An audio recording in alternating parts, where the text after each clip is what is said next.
यानंतर प्राध्यापक देवीदास घोडेस्वार सरांना विनंती करते की चर्चासत्राच्या विषयावर सखोल मार्गदर्शन करावे।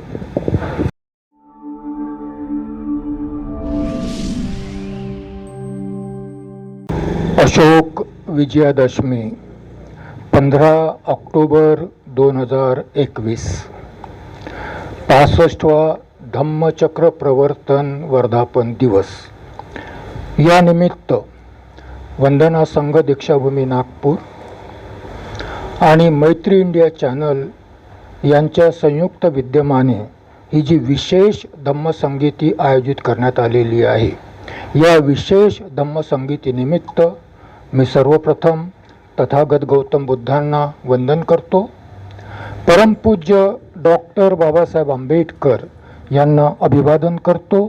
आजच्या कार्यक्रमाचे अध्यक्ष श्रद्धेय भदंत हर्षबोधी, भिक्खू संघ आणि आपण सर्व, आपणा सर्वांना आजच्या या प्रसंगी मंगलकामना प्रेषित करतो, विनम्र अभिवादन करतो, साधुवाद देतो आणि सप्रेम जय भीम।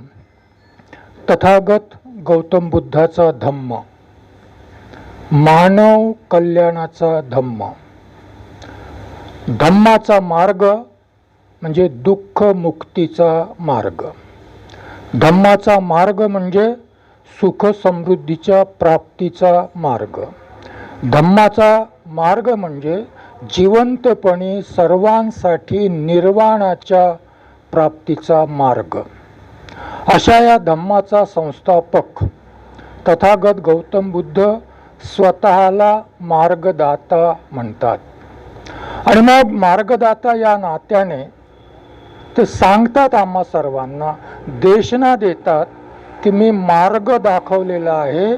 तुम्हाला दुःखमुक्त व्हायचं असेल, तुम्हाला सुख समृद्धी प्राप्त करून घ्यायची असेल, तुम्हाला निर्वाणाप्रत जायचं असेल तर चालणं तुमचं काम आहे, मी फक्त मार्गदाता आहे। आपण सर्व जाणतो की असा हा तथागतांचा धम्म भारतातून लुप्तप्राय झालेला होता।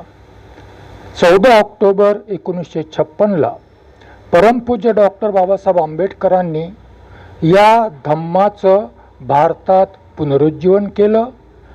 उद्देश होता या भारतीय समाजातील सर्वात दलित, पीडित, शोषित, वंचित जे कोणी असतील त्या सर्वांची मुक्ती धम्माशिवाय नाही आणि त्यामुळे हा धम्म भारतात पुनर्जीवित करणं आवश्यक आहे। ही जी क्रांती होती 14 ऑक्टोबर 1956ची धर्माच्या इतिहासात, धर्माच्या इतिहासात अभूतपूर्व अहिंसक क्रांती म्हणून जाणली जाते। अहिंसक शब्द अंडरलाईन करावा, अभूतपूर्व अहिंसक क्रांती। बुद्धाच्या नंतर क्रांती झाली, येशू ख्रिस्ताची क्रांती म्हणता येईल, मोहम्मद पैगंबराची क्रांती, परंतु या सर्वांमध्ये कुठे ना कुठे धर्म आणि हिंसा जोडलेले आहेत। बुद्धाच्या काळातील बुद्धाची क्रांती आणि बाबासाहेबांची त्यानंतरची क्रांती ही अहिंसक धम्मक्रांती आहे। आणि ही अहिंसक धम्मक्रांती करून या समाजातील शोषित, पीडित, वंचित जे कोणी असतील त्यांच्या मुक्तीचा मार्ग डॉक्टर बाबासाहेब आंबेडकरांनी अलोकित केला। एक गोष्ट लक्षात ठेवावी की जेव्हा गुलाम मुक्त होतो तेव्हा केवळ गुलाम मुक्त होत नाही, तर त्या गुलामाला गुलाम करणाऱ्या मानसिकतेतून जो गुलाम करणारा असतो तोही मुक्त असतो। म्हणजे गुलामाच्या मुक्तीत केवळ गुलामाची मुक्ती नाही तर त्याला गुलाम करणाराचीही मुक्ती आहे। असा हा धम्मक्रांतीच्या माध्यमातून भारतात पुनर्जीवित करणारे परमपूज्य डॉक्टर बाबासाहेब आंबेडकर यांना मी विनम्र अभिवादन करतो। आणि मग आजचा हा जो प्रसंग आहे, उत्सवाचा प्रसंग आहे, आनंदाचा प्रसंग आहे निश्चितच, परंतु कधीकधी तथागत गौतम बुद्ध असतील, बाबासाहेब आंबेडकर असतील, ज्योतिबा फुले असतील, हे म्हणतात की थोडंसं मागे वळूनही पहा, आपण कुठे होतो, कुठपर्यंत आलो, कुठे जायचं आहे याचाही विचार आजच्या प्रसंगी करावा. आणि मग अशा वेळी 1956 ते 2021 या काळात आपण मुक्त झालो का? ज्या मुक्तीच्या मार्गाने वाटचाल करायला सुरुवात केलेली होती त्या मुक्तीच्या मार्गावर तरी आहोत का याचा विचार मागे वळून पाहण्याची आणि करण्याची गरज आहे. त्याचंही स्मरण मी आजच्या प्रसंगी आपल्याला करून देऊ इच्छितो. या विशेष धम्मसंगतीचं आयोजन एका विशिष्ट विषयाच्या संबंधात करण्यात आलेलं आहे. काही दिवसांपूर्वी तारीख मला आठवत नाही, भंतेजी सांगतील. भंतेजींच्या वाढदिवसानिमित्त 7 ऑक्टोबरला एक विशेष कार्यक्रम आयोजित केला होता. त्याला संगदान म्हणतात भंतेजी. आणि त्यानिमित्त मग एक विशेष विषय ठेवण्यात आलेला होता आणि त्या विषयाचा आधार होता धम्म आणि संविधान. तर आजच्या हा विषय आपला धम्म, संविधान आणि लोकशाही. धम्म, संविधान आणि लोकशाही, आणि त्याला जोडून पुन्हा एक उपविषय मी मांडणार आहे, धम्म, धर्म आणि संविधान. या विषयाचं प्रयोजन असं आहे की आपणापैकी काही लोकांना निश्चितच माहीत असेल, जे पाहत असतील मैत्री इंडिया चॅनल. मागच्या वर्षी म्हणजे 2020च्या धम्मचक्र प्रवर्तन दिनापासून वंदना संघ दीक्षाभूमी नागपूर आणि मैत्री इंडिया चॅनल या दोघांनी मिळून एक व्याख्यानमाला सुरू केलेली होती. त्या व्याख्यानमालेचा विषय होता भारत के संविधान के निर्माता माननीय डॉक्टर B.R. आंबेडकर. त्यावेळी संकल्प केलेला होता की 52 व्याख्यानाची व्याख्यानमाला असेल आणि ही व्याख्यानमाला 2021च्या धम्मचक्र प्रवर्तन दिवशी संपन्न होईल. समारोपाचं 52वं व्याख्यान त्या दिवशी आम्ही करू आणि ही व्याख्यानमाला संपन्न करू. तर आजचा हा कार्यक्रम त्याही निमित्त आयोजित केलेला आहे, धम्मचक्र प्रवर्तन दिनाच्या निमित्त आणि त्या व्याख्यानमालेच्या समापनाच्या निमित्तही. परंतु विषय पूर्ण झालेला नाही. धम्म म्हणजे संविधान के निर्माता हा विषय अपूर्ण आहे आणि त्यामुळे ही व्याख्यानमाला जोपर्यंत विषय पूर्ण होत नाही तोपर्यंत कंटिन्यू राहील. आणि त्यानंतर जर वंदना संघ आणि मैत्री इंडिया चॅनल जर ठरवतील तर ही व्याख्यानमाला वेगवेगळ्या विषयावर दर रविवारी 8:30 वाजता आपणास पाहावयास मिळेल. तर हे दोन्ही निमित्त आहेत आणि त्यामुळे मग आम्ही विषय घेतला धम्मचक्र प्रवर्तन म्हणजे धम्म, संविधानाच्या व्याख्यानमालेचा समारोप म्हणून संविधान, आणि धम्म आणि संविधान या दोघांशी लोकशाहीचा संबंध आहे म्हणून आजचा विषय आहे धम्म, संविधान आणि लोकशाही. आता जिथे धम्म असतो, संविधानाचा विषय येतो, तिथे इच्छा नसली तरी धर्माचा उल्लेख करावा लागतो. नसेल आपली इच्छा, परंतु संविधानात धर्म आहे, संविधानानं धर्माचं स्वातंत्र्य दिलेलं आहे, तर संविधानाचा विचार करताना धर्मही येतो आणि त्यामुळे मग त्याला आपण एक विषय जोडलेला आहे धम्म, धर्म आणि संविधान. आणि अशा प्रकारे या दोन विषयावर आजचं हे व्याख्यान आपण आयोजित केलेलं आहे. बनसोडांनी उल्लेख केलेला आहे, मी रिपीट करतो थोडंसं. 25 नोव्हेंबर 1949 ज्यांच्याकडे संविधान सभा डिबेट्स आहेत त्यांनी किमान त्या संविधान सभा डिबेट्समधली बाबासाहेबांची 3 भाषणं किमान वाचावीत. एक 17 डिसेंबर 1946, दुसरं 4 नोव्हेंबर 1948 आणि तिसरं 25 नोव्हेंबर 1949. 17 डिसेंबर 1946 संविधान सभेतील डॉक्टर बाबासाहेब आंबेडकरांचं पहिलं भाषण. अत्यंत विपरीत परिस्थितीत केलेलं. विपरीत या अर्थाने की ज्या काँग्रेसने डॉक्टर आंबेडकर संविधान सभेत येऊ नयेत म्हणून सर्व प्रकारचे प्रयास केलेत, त्या काँग्रेसच्या विरोधाला बाजूला सारून डॉक्टर आंबेडकर संविधान सभेत गेलेले होते आणि संविधान सभेत काँग्रेसचं बहुमत होतं. आंबेडकर बोलूच नाहीत आले, येऊच नाहीत, आले, आता बोलूच नाहीत, अशा प्रकारच्या वातावरणात ते भाषण झालं. आणि डॉक्टर आंबेडकर स्वतः म्हणतात की भाषणानंतर टाळ्या, हर्षध्वनी आणि अभिनंदनाने मी गुदमरून गेलो म्हणतात. काय म्हणतात डॉक्टर आंबेडकर त्या भाषणाच्या शेवटी? टाळ्या, हर्षध्वनी आणि अभिनंदनाने मी गुदमरून गेलो. तर ते भाषण 4 नोव्हेंबर 1948 ते भाषण आहे मसुदा प्रस्तुतीचं भाषण. आणि 25 नोव्हेंबर 1949चं भाषण आहे हे संविधान सभेतील शेवटचं भाषण आहे डॉक्टर आंबेडकरांचं. त्यानंतर फक्त 26ला अध्यक्षाचं भाषण झालं आणि संविधान सभेचं कामकाज लाक्षणिक अर्थाने समाप्त झालं. ते भाषण करताना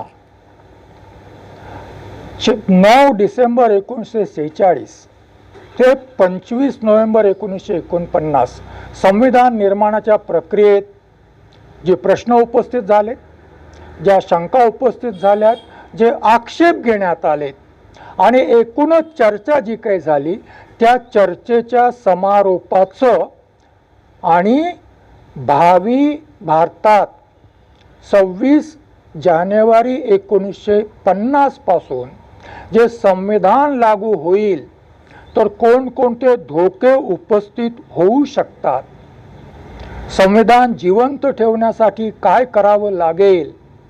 भारत राष्ट्र आहे संविधानाने घोषित केलं, परंतु त्याला म्हणतात we are a nation but we are a nation in the being. आम्ही घडत आहोत राष्ट्र म्हणून, आणि तेव्हा काय करावं लागेल या सर्वांचा दिशानिर्देशही त्या भाषणात आहे.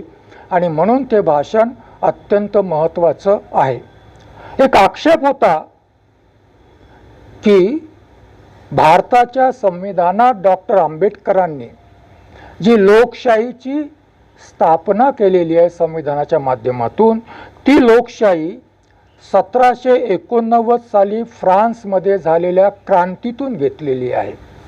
जगाची ही मान्यता आहे, जगाची. तोपर्यंत भारताची ही मान्यता होती, आधुनिक भारताची, की जगाला लोकशाही, जगाला समानता, स्वतंत्रता, बंधुता ही मूल्य फ्रान्सच्या क्रांतीची देण आहे.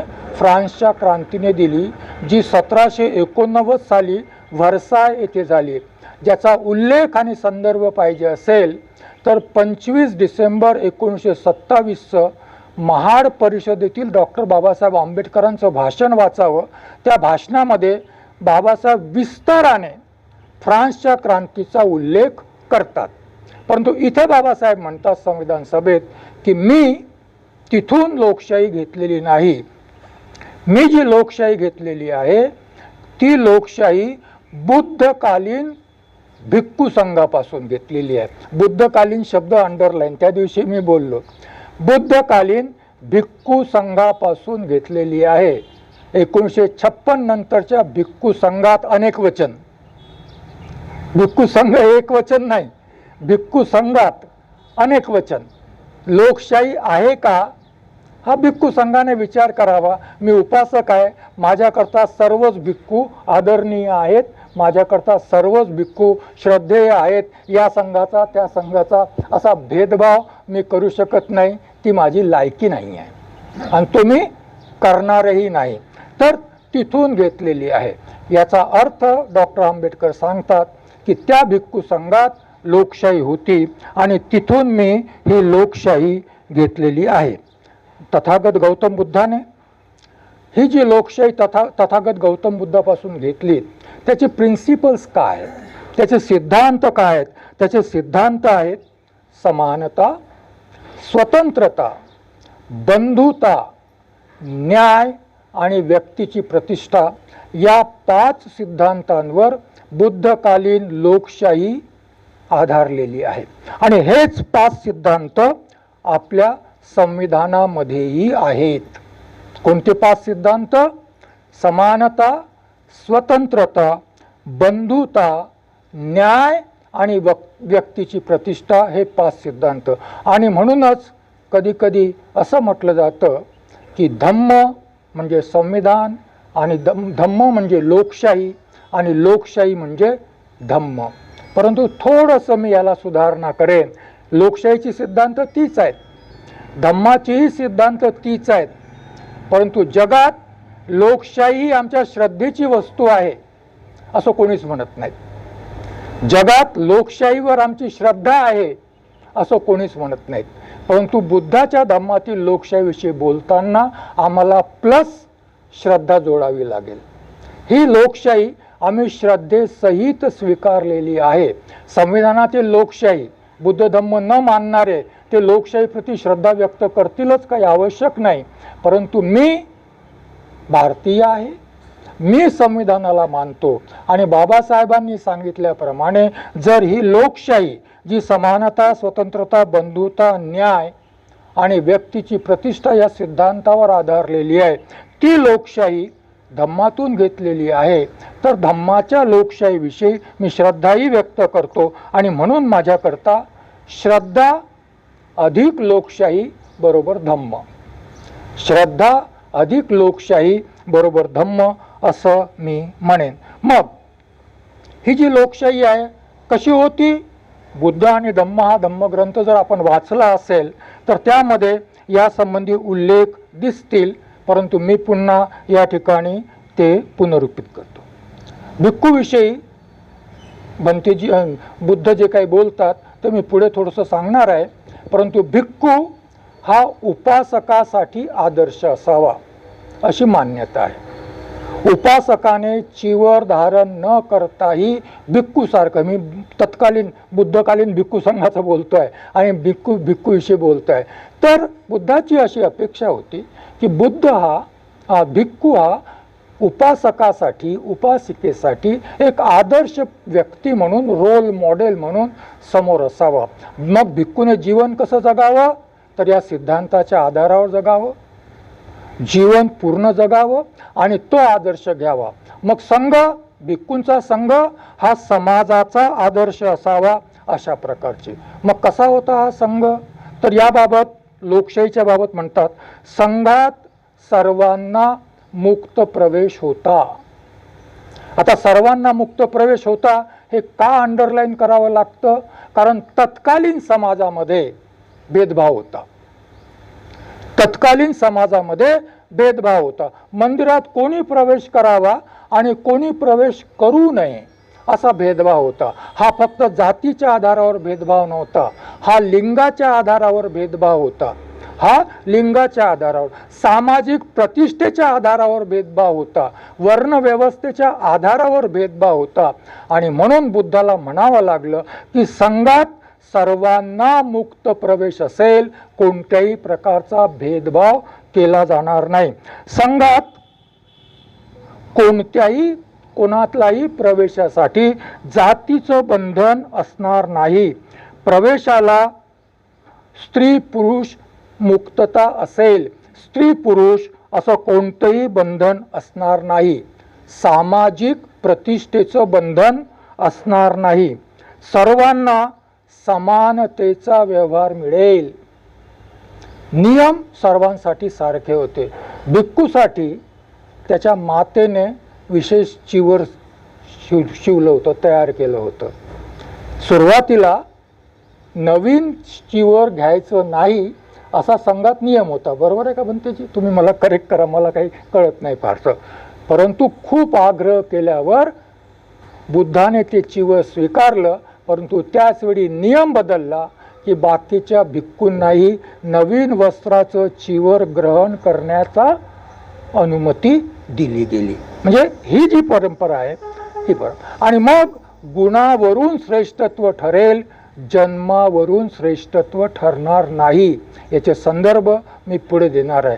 ही होती संघातील लोकशाही. संघातील लोकशाही समानता मानणारी होती.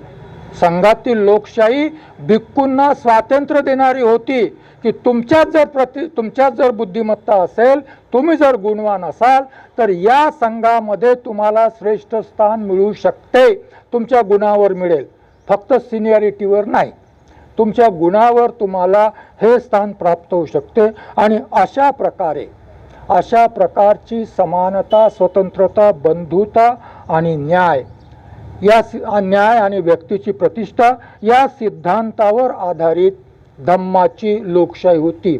याला मी म्हणेन ही लोकशाही शासनाची व्यवस्था होती, प्रशासनाची व्यवस्था होती आणि अनुशासनाचीही व्यवस्था होती.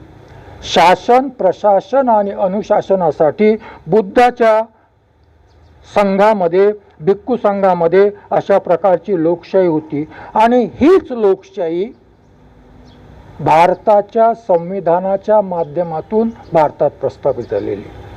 ही लोकशाही जातीच्या आधारावर, धर्माच्या आधारावर, लिंगाच्या आधारावर किंवा अन्य कोणत्याही आधारावर भेदभाव करत नाही. आणि म्हणून डॉक्टर आंबेडकर संविधान सभेत सांगू शकले की धम्मात भेदभाव नव्हता, संघात भेदभाव नव्हता आणि त्यामुळे संविधानाच्या माध्यमातून या देशात जी लोकशाही प्रस्थापित करू इच्छितो त्या लोकशाहीतही कोणत्याही प्रकारचा भेदभाव नसेल. परंतु डॉक्टर आंबेडकर म्हणत नाहीत, पण म्हणतात संघातील लोकशाही परिपूर्ण होती, संविधानातील लोकशाही अपूर्ण आहे. काय म्हणतात डॉक्टर आंबेडकर? संघातील लोकशाही परिपूर्ण होती, संविधानातील लोकशाही अपूर्ण आहे. याची खंत डॉक्टर बाबासाहेब आंबेडकर 25 नोव्हेंबर 1949च्या भाषणात व्यक्त करतात. ते मी पुढे मांडणार आहे. परंतु का ही अपूर्णच लोकशाही का? संघाची जी लोकशाही आहे ही स्वतः संघाने स्वीकारलेली लोकशाही आहे. संघाची जी लोकशाही आहे ही स्वतः संघाने स्वीकारलेली लोकशाही आहे. त्यांच्यावर अन्य कोणतंही बंधन नव्हतं. संविधानातील लोकशाही ही संविधान सभेच्या माध्यमातून संविधानात आलेली आहे. संविधानातील लोकशाही ही संविधानाच्या माध्यमातून, संविधान सभेच्या माध्यमातून संविधानात आलेली आहे. आणि संविधान सभेमध्ये डॉक्टर आंबेडकरांना सर्वच गोष्टींचं निर्णयाचं स्वातंत्र्य नव्हतं, तर त्याच्यावर संविधान सभेचं नियंत्रण होतं. संविधान सभेत अनेक धर्म होते, संविधान सभेत विविध राजकीय पक्ष होते. धर्माचा आपला अजेंडा होता, राजकीय पक्षांचा आपला अजेंडा होता आणि या सर्वांना सोबत घेऊन यांच्या सहमतीने संविधानात लोकशाही आणायची होती. ज्या देशात लोकशाहीच नाही आहे असं बाबासाहेब म्हणतात, बुद्धाचा काळ संपल्यानंतर या देशात लोकशाहीची परंपरा ही समाप्त झाली. त्या भूमीत लोकशाही रुजवायची आहे. अशोकाच्या काळातही लोकशाही नव्हती. अशोकाच्या राज्यात, अशोकाच्या काळात लोकशाही असती तर अशोक सम्राट नसता, अशोक सम्राट नसता. तर बुद्धाच्या काळानंतर या देशात लोकशाही नसताना 2500 वर्ष या देशात लोकशाही नव्हती. त्या भूमीत लोकशाही रुजवायची असेल तर लोकशाही याचा अर्थ एक असाही होतो की सगळ्यांच्या सहमतीने निर्णय. लोकशाहीचा एक अर्थ काय होतो? सगळ्यांच्या सहमतीने निर्णय. आणि सहमती असहमती असेल तर बहुमताचा निर्णय. ही लोकशाही आहे, ही बाबासाहेबांची लोकशाही आहे. आणि मग संविधान सभेत जर सगळ्यांची सहमती, संविधान सर्वांच्या सहमतीने स्वीकृत झालेला आहे. शेवटच्या दिवशी जेव्हा संविधानाच्या स्वीकृतीचा प्रस्ताव अध्यक्षांनी संविधान सभेत मांडला तेव्हा एकही विरोधी मत नोंदवलं गेलेलं नाही. डिबेट्स वाचा तुम्ही. आणि म्हणून कधी कधी असं म्हटलं जातं की मसुदा लिहिणं बाबासाहेब आंबेडकरांकरता it was a easy task, not easy as such. तसं काही सोपं नव्हतं, but comparatively it was easy. आणि कठीण काय होतं की त्यांच्याच तोलामोलाचे स्वतः डॉक्टर आंबेडकर म्हणतात की अल्लादी कृष्णस्वामी अय्यर सारखे मला सिनियर, माझ्यापेक्षा संविधानाविषयी अधिक ज्ञान असलेले इथे उपस्थित असताना मला संविधान निर्माणाचं उत्तरदायित्व सोपवून राष्ट्राची सेवा करण्याची जी संधी दिली त्याबद्दल मी संविधान सभेचा आभारी आहे, हे डॉक्टर आंबेडकर म्हणतात. म्हणजे मग त्यांच्या तोलामोलाचे लोक होते, प्रश्न विचारणारे लोक होते, शंका विचारणारे लोक होते. हे जर लोक नसते तर एका महिन्यात संविधान निर्माण झालं असतं. संविधान सभा काय करत होती? 141 दिवस मसुद्याचं काम जर सोडलं तर बाकीचे सर्व दिवस संविधान सभा चर्चाच करत होती. काय करत होती संविधान सभा? चर्चाच करत होती. आणि मग त्या सर्वांची सहमती ही बाबासाहेबांची लिमिटेशन होती, ही बाबासाहेबांची मर्यादा होती. आणि म्हणून बाबासाहेब म्हणतात ही लोकशाही अपूर्ण आहे. संघाची लोकशाही ही केवळ शासन प्रशासन आणि अनुशासनाची पद्धती नव्हती. Not a system of governance only. ही शासन प्रशासन आणि अनुशासनाची पद्धती नव्हती, तर ही जीवन पद्धती होती. भिक्खू या सिद्धांतावर जीवन जगत होते, संघ या सिद्धांतावर जीवन जगत होता. आणि भिक्खू आणि संघ जर व्यक्ती आणि समाजाचा आदर्श असेल तर समाजानेही हे सिद्धांत जीवनाची पद्धती म्हणून स्वीकारावेत, अशा प्रकारची त्याकाली लोकशाही होती. परंतु बाबासाहेबांनी संविधानात जी लोकशाही दिलेली आहे ती अपूर्ण एवढ्याच करता आहे की it is simply A political democracy. It is simply A political democracy. ती राजकीय लोकशाही आहे. आणि त्यामुळे डॉक्टर बाबासाहेब आंबेडकर म्हणतात ती अपूर्ण आहे, ती पूर्ण करण्याचं काम आपल्याला करावं लागेल. संघात जी लोकशाही होती, संघात जी लोकशाही होती तिला म्हणे मी संघाद्वारा चालवलेली, संघाने स्वतः स्वीकारलेली, संघाद्वारा संघाकरता.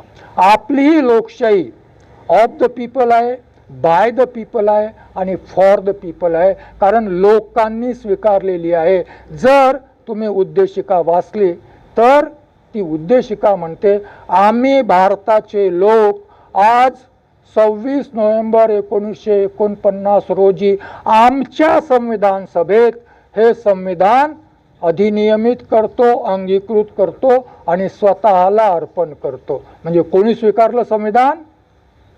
लोकांनी स्वीकारलं. कोणी स्वीकारली लोकशाही? लोकांनी स्वीकारली. आणि म्हणून ही डेमोक्रेसी जी आहे ऑफ द पीपल आहे, बाय द पीपल आहे, फॉर द पीपल आहे. संघानेही हीच प्रक्रिया अवलंबली होती. आणि त्यामुळे डॉक्टर आंबेडकर म्हणतात की मी ही लोकशाही तिथून स्वीकारलेली आहे. धम्माची लोकशाही ही जीवनाची पद्धती होती, जीवनाची प्रणाली होती. भिक्खू संघात वावरताना भिक्खू आणि भिक्खू याच्यामध्ये लोकशाही होती. भिक्खू आणि उपासक यांचे परस्पर संबंध याच्यामध्ये लोकशाही होती. उपासक आणि उपासक यांच्या संबंधात लोकशाही होती. ही सर्व व्यवस्था ही जीवन प्रणाली म्हणून स्वीकारण्यात आलेली होती. आणि म्हणून भिक्खू संघाची जीवन पद्धतीच लोकशाही होती. भिक्खू संघाची जीवन पद्धतीच लोकशाही होती. जीवन पद्धतीचं उदाहरणही आहे. लोकांनी लोकशाही ही जीवनाची पद्धती म्हणून स्वीकारलेली होती. वज्जीचं उदाहरण आपण बरेचदा देतो, वज्जी संघाचं उदाहरण आपण बरेचदा देतो. हा जो अजातशत्रू होता याला वज्जी संघावर विजय मिळवायचा होता, आक्रमण करायचं होतं.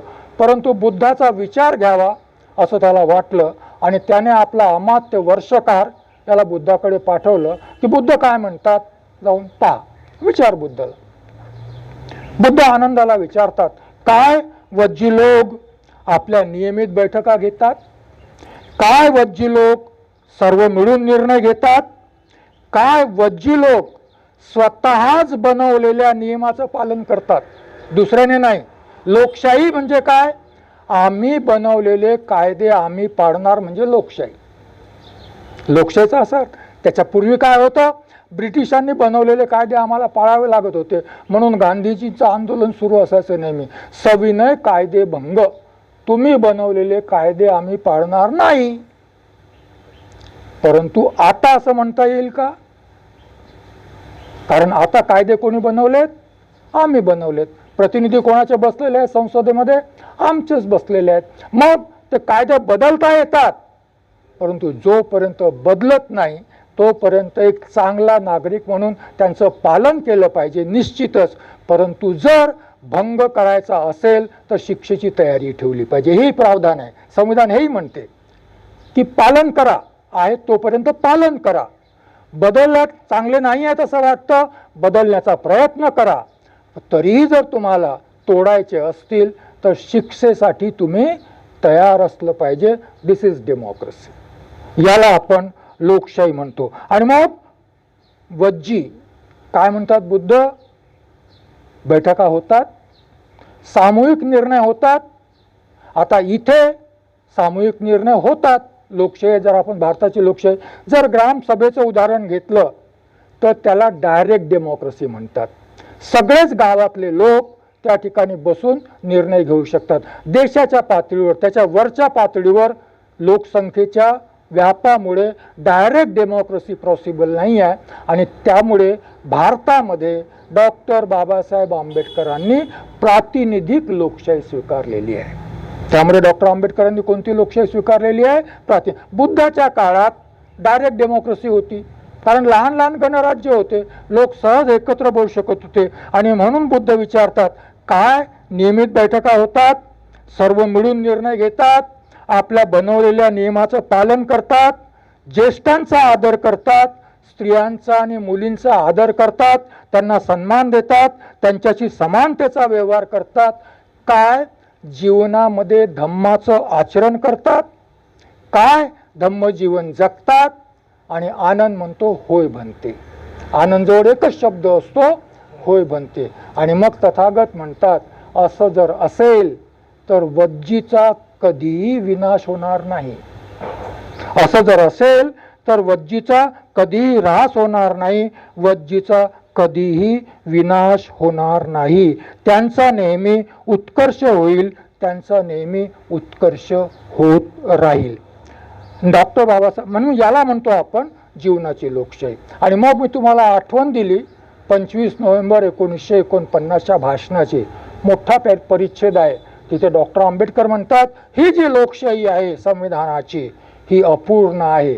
हिला पूर्ण करण्याची जबाबदारी ज्या लोकांनी संविधान निर्माण केलं, जे लोक या संविधानाला अधिकृत अधिनियमित आणि अंगीकृत करून स्वीकारतात, स्वतःला अर्पण करतात, उरलेलं माझं काम पूर्ण करण्याची जबाबदारी त्या लोकांची आहे. कारण जोपर्यंत राजकीय लोकशाही सामाजिक लोकशाहीत परिवर्तित होणार नाही तोपर्यंत ही राजकीय लोकशाही अपूर्ण राहील. आणि मग बाबासाहेब सामाजिक लोकशाहीचा अर्थ सांगताना म्हणतात की समानता, स्वतंत्रता, बंधुता, मी त्याला न्याय आणि व्यक्तीची प्रतिष्ठा जोडतो. कारण हे दोन शब्द उद्देशिकेमध्ये आहेत. हे दोन शब्द कुठे आहेत? उद्देशिके. समानता, स्वतंत्रता, बंधुता, न्याय आणि व्यक्तीची प्रतिष्ठा ही जीवनाची मूल्य झाली पाहिजेत. ही जीवनाची मूल्य झाली पाहिजेत. ही जीवनाची मूल्य म्हणून आपण स्वीकारली पाहिजेत. जर ही जीवनाची मूल्य आपण स्वीकारलीत तर मग ही लोकशाही पूर्ण होईल. बाबासाहेबांच्या शब्दात सांगायचं असेल तर आजची जी लोकशाही आहे हिला आपण वन ह्युमन बीइंग, वन होट, वन व्हॅल्यू असं म्हणतो. एक व्यक्ती, एक मत, एक मूल्य. आणि त्यामुळे ही पॉलिटिकल डेमोक्रेसी आहे आणि पॉलिटिकल इक्वॅलिटी पण आहे. केवळ पॉलिटिक्समध्ये इक्वॅलिटी आहे, कारण सगळ्यांना एकाच मताचा अधिकार आहे आणि त्या मताचं मूल्य समान आहे. परंतु डॉक्टर बाबासाहेब आंबेडकर म्हणतात, त्याच वेळी 26 जानेवारी 1950ला आपण ज्या जीवनात प्रवेश करणार आहोत, आर्थिक आणि सामाजिक क्षेत्रात असमानता आहे, विषमता आहे, हे विरोधाभासी जीवन आहे.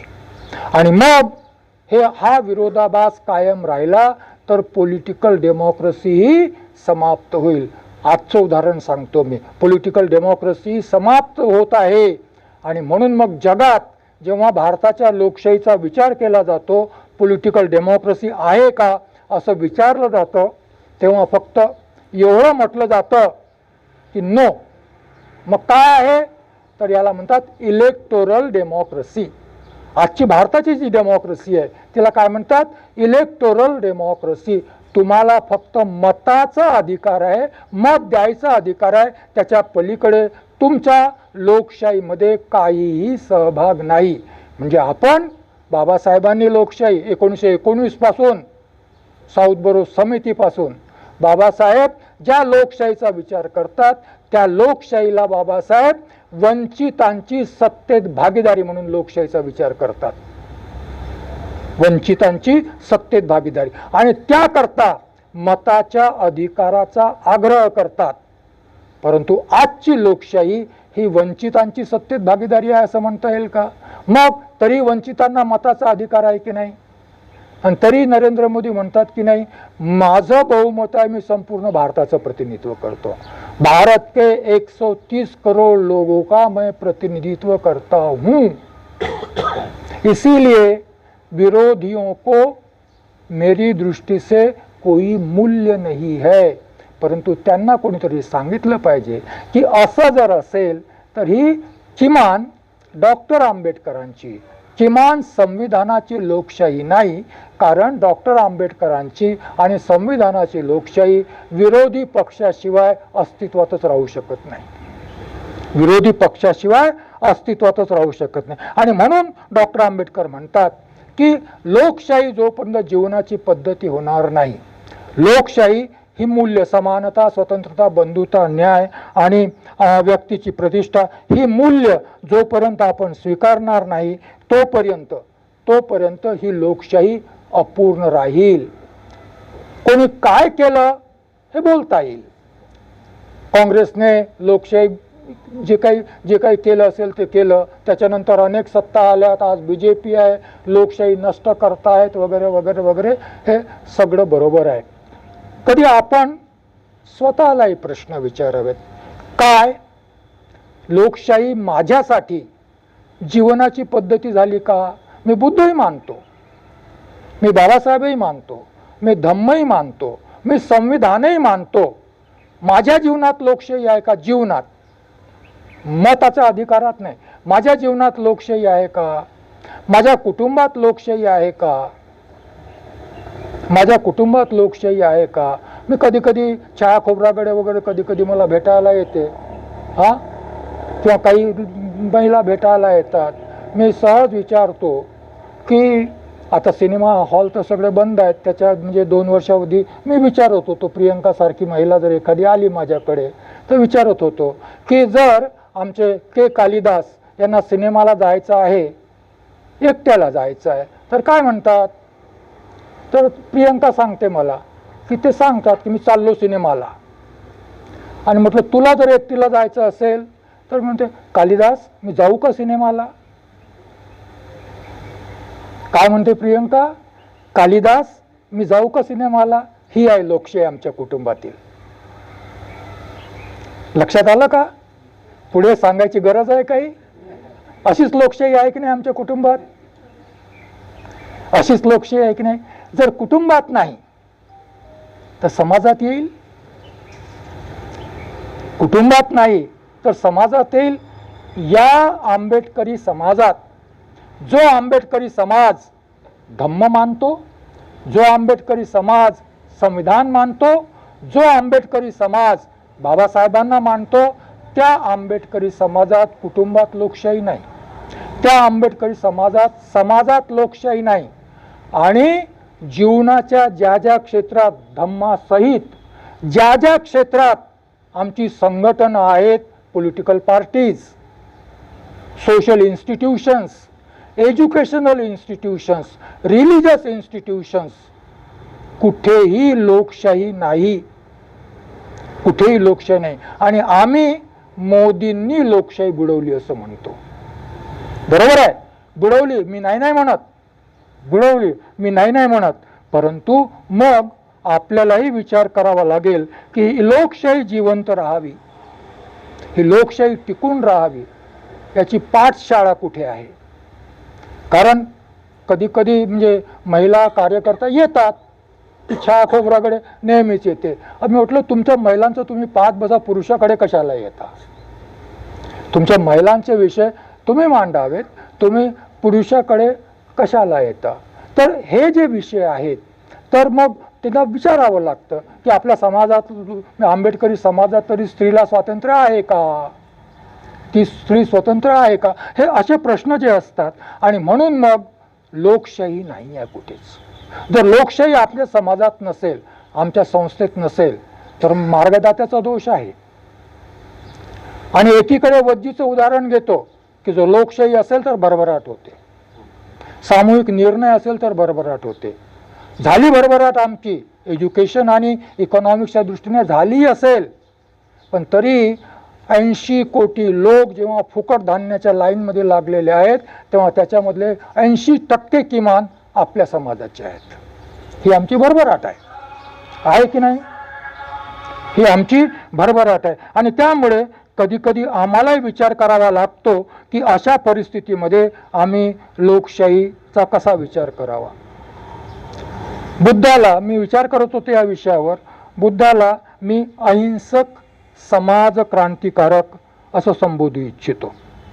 बुद्धाला मी अहिंसक समाज क्रांतिकारक, नॉन व्हायलंट सोशल रिव्होल्युशनरी. बुद्धाचा धम्मच विद्रोहातून जन्माला आला असं मला म्हणायचं आहे.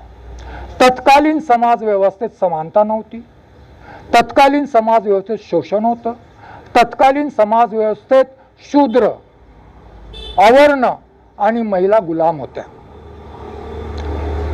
3 वर्ण कदाचित मुक्त असतील, परंतु शूद्र, अवर्ण आणि महिला गुलाम होत्या. आणि मग या गुलामांना गुलामीतून मुक्त करण्याच्या हेतूने, सर्व मानव मात्राला समानता स्वतंत्रता देण्याच्या हेतूने बुद्ध धम्म अस्तित्वात आला. हा प्रस्थापित व्यवस्थेविरुद्धचा विद्रोह होता. आणि जरा प्रस्थापित व्यवस्थेविरुद्धचा विद्रोह असेल आणि होता, परंतु हा अहिंसक क्रांती होती. बुद्धाने धम्माचा प्रचार करताना कधी हिंसेचा आश्रय घेतला? कधी हिंसा केली? नाही केली.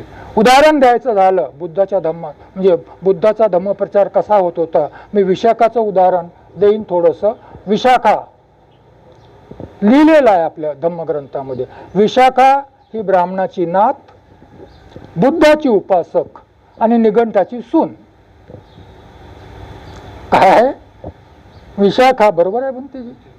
विशाखा ब्राह्मणाची नात, बुद्धाची उपासक आणि निघंटाची सून. किती धर्म आहेत? किती धर्म आहेत? 3 धर्म आहेत. भांडण आहे? लग्नात भांडण झालं तिच्या? आता होईल का असं लग्न कोणाचं आपल्याकडे? आपल्या धम्मात,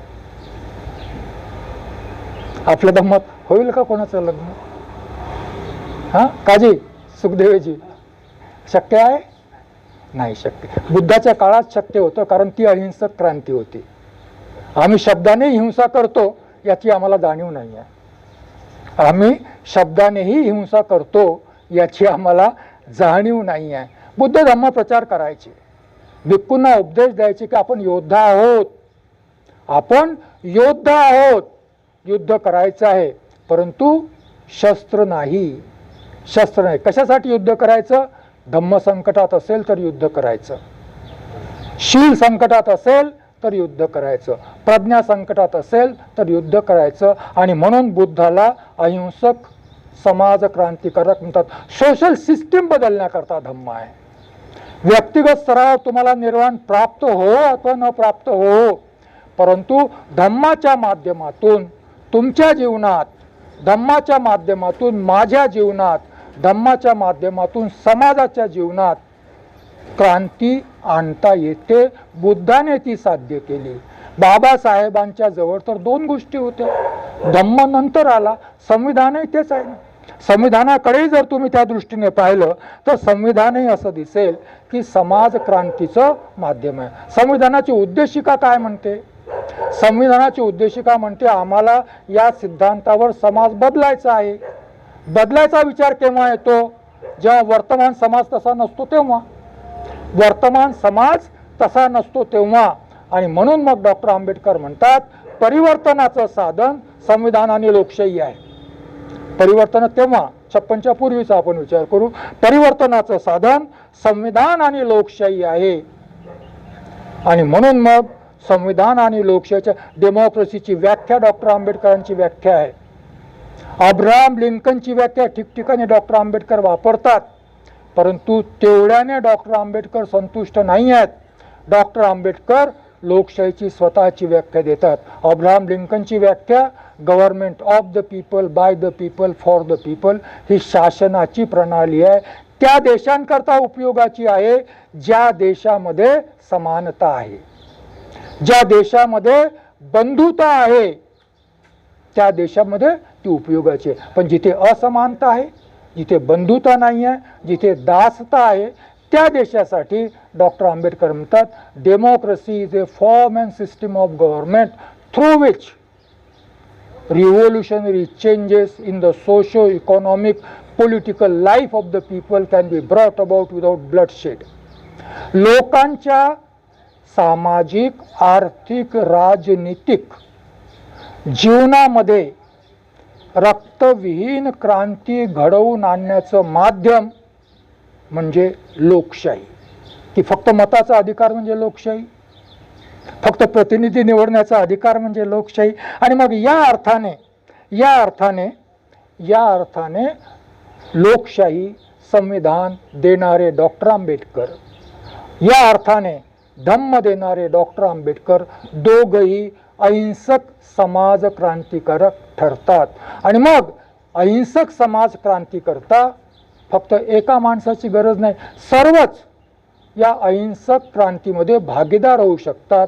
परंतु अडचण अशी आहे की या क्रांतीची सुरुवात स्वतःपासून होते.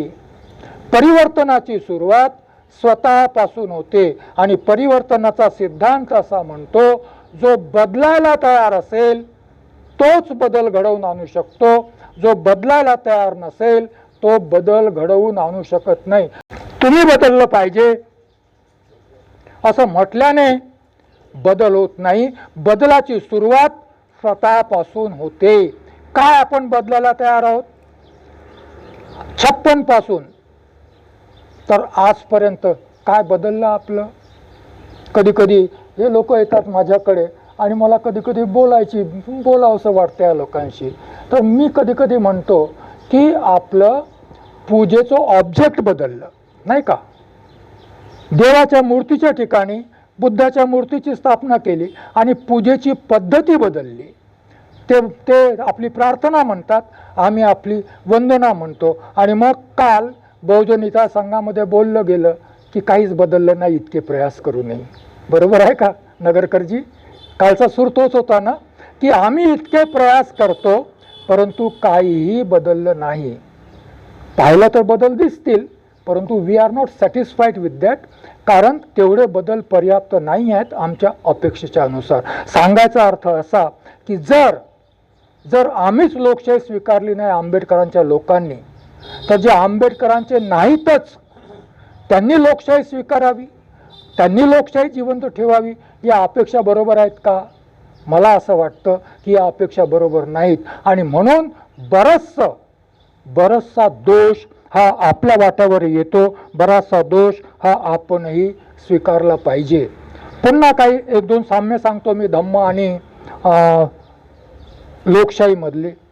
बुद्धाला प्रश्न विचारण्यात आलेला होता, कारण बुद्धालाही माहीत होतं, बुद्धाच्या संघालाही माहीत होतं, भिक्खूलाही माहीत होतं की तथागत गौतम बुद्ध माणूस आहेत. माणूस आहे तर मरणार आहे ना, माणूस आहे तर मरणार आहे. बुद्धाला जाणीव होती सगळ्यांना. म्हणून मग बुद्धाला आपली इंडियन कल्चर तिथे दिसते, भारतीय संस्कृती तिथे दिसते. मग तिथले भिक्खू म्हणत असतील, कुठे लिहिलं नाही आहे, भगवान तुम्ही गेल्यावर आमचं कसं होईल, मग आमचा पालन कोण, मग पुन्हा कोणता बुद्ध जन्माला येईल, पुन्हा कोणता बुद्ध जन्माला येईल आणि मग आमचं कसं होईल. आजही आमचे गाणे आहेत ना, बाबा यदि तुम होते, बाबा यदि तुम होते. हे तर तिथे त्याहीकडे तेच लोक होते. 2500 वर्षात फार काही बदल झाला नाही, आजही तेच आहेत. बाबासाहेब असते तर, आहेत की नाही? आपले किती गाणे असे आहेत, बाबासाहेब असते. बुद्धाने म्हटलं की चिंता नका करू, मी आणि संघाने दिलेली लोकशाही प्लस लोकशाहीवरची श्रद्धा जर तुम्हाला मान्य असेल तर बुद्ध मेल्यावरही बुद्ध जिवंत राहील. तर बुद्ध मेल्यावरही बुद्ध जिवंत राहील, कारण बुद्धाचं शरीर नाशवंत आहे. धम्माने प्रस्थापित केलेला संघ कधीच मरणार नाही. संघ या एंटिटीला मरण आहे का? संघातले भिक्खू मरतील, संघातले भिक्खू मरतील, पण संघ या अस्तित्वाला मरण आहे का? लोक या अस्तित्वाला मरण आहे का? लोकशाहीमध्ये लोक या अस्तित्वाला मरण आहे का? लोक चिरंतन आहेत, संघ चिरंतन आहे. आणि म्हणून बुद्ध म्हणतात की माझा उत्तराधिकारी संघ आहे, माझा उत्तराधिकारी धम्म आहे. माझा उत्तराधिकारी कोण आहे? संघ आहे. मला उत्तराधिकाऱ्याची गरज नाही. आणि उत्तराधिकाराशिवाय जर धम्म आणि संघ जिवंत राहणार नसेल तर असा धम्म आणि संघ मेला तर मला दुःख नाही होणार. हे बुद्धाचे शब्द आहेत. उत्तराधिकाराशिवाय जर धम्म आणि संघ जिवंत राहू शकत नसेल तर असा संघ मेला, धम्म मेला तरी मला त्याचं दुःख होणार नाही, कारण माझा उत्तराधिकारी धम्म आहे, माझा उत्तराधिकारी संघ आहे. भारताचं संविधान काय म्हणते? कोण चिरंतन आहेत? नेते मरणार नाही आहेत. चिरंतन कोण आहेत? आणि मेलेत. बुद्धही म्हणतात या जगात जेवढे जिवंत आहेत त्यापेक्षा मेलेल्यांची संख्या जास्त आहे. वाचा बुद्ध आणि धम्म. या जगात जेवढे जिवंत आहेत त्याच्यापेक्षा आतापर्यंत मेलेल्याची संख्या जास्त आहेत. कोण गेले नाही? गांधी मेले, नेहरू मेलेत, पटेल मेलेत, आंबेडकर गेलेत, मोदी जातील. भारत मरणार आहे? भारताचे लोक मरणार आहेत, भारताचे लोक मरणार आहेत. आणि जोपर्यंत लोक आहेत, लोक, प्रजा नाही, सब्जेक्ट नाही, पीपल, जोपर्यंत लोक जिवंत आहेत तोपर्यंत लोकशाही जिवंत आहे. आणि तोपर्यंत उत्तराधिकाऱ्याची गरज नाही. चांगला असेल वाईट असेल लोक निवडतील ना. डेमोक्रेसी ही मिस्टेक्स करण्याकरता, चुका करण्याकरता आणि अनुभवातून शिकण्याकरता ही संधी देते. हा वाईट आहे, बदल. संविधानाने अधिकार दिलेला आहे तुला. चांगला नाही आहे ना, बदल ना. मग त्याला रोखलाय का संविधानाने तुला? संविधानाने अधिकार दिलेला आहे. लोक चिरंतन आहेत म्हणून लोकशाहीत उत्तराधिकारी नसतो, परंतु तरी आम्हाला उत्तराधिकारी पाहिजे असतो. लोकशाहीत उत्तराधिकारी नसतो आणि तरीही आम्हाला उत्तराधिकारी पाहिजे असतो. आणि अशा प्रकारे आम्ही लोकशाहीचा स्वीकार केलेला आहे. मग धम्माने संविधानाला काय काय दिलं? धम्माने संविधानाला समानता, स्वतंत्रता, बंधुता, न्याय आणि व्यक्तीची प्रतिष्ठा ही मूल्य दिलीत. या मूल्यावर आधारित लोकशाही दिली. लोकशाहीत लोक सार्वभौम आहेत. बुद्धाने कधीही संघात मी सर्वश्रेष्ठ आहे असा दावा केला नाही. केला का म्हणते जी? असं म्हटलं की मी तुमच्यापेक्षा श्रेष्ठ आहे? नाही ना. सगळ्याच बरोबर जेवायला बसवत होते. वेगळं ताट येत होतं का बुद्धा करता कधी? हां, मी तर नाही वाचलं कुठे, पाहिल्याचा प्रश्नच नाही आहे. वेगळं ताट येत होतं का बुद्धा करता? वेगळं जेवण असायचं का? नाही. तर अशा प्रकारे जर हे आहे तर स्वतंत्र हे दिलं, लोकशाही दिली.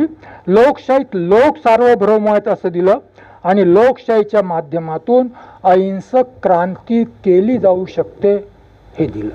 70 वर्षात केवळ लोकशाही आपण लोकांपर्यंत पोहोचवली असती तर आज लोकशाहीच्या विनाशाच्या काठावर आपण उभे राहिलो नसतो. लोकशाही नाही पोहोचवली आपण आणि त्यामुळे आजची ही स्थिती. याच्यापेक्षाही अधिक काहीतरी दिलं, खूप काहीतरी दिलेलं आहे. मी दुसऱ्या विषयाकडे येतो आणि दुसरा विषय आहे धम्म, धर्म आणि संविधान. धम्म आणि संविधान दोन स्वतंत्र अस्तित्व आहेत, लक्षात ठेवा. धम्म आणि संविधान दोन स्वतंत्र अस्तित्व आहेत. त्याच्या विस्तारात मी जाणार नाही. सिंपल सांगेन, मी बुद्धिस्ट आहे. मला मागोवैद्यांनी प्रश्न विचारलेला होता, तुम्ही बुद्धिस्ट आहात? मी म्हटलं होय. तुम्ही भारतीय आहात? मी म्हटलं होय, कसे आहात म्हणे.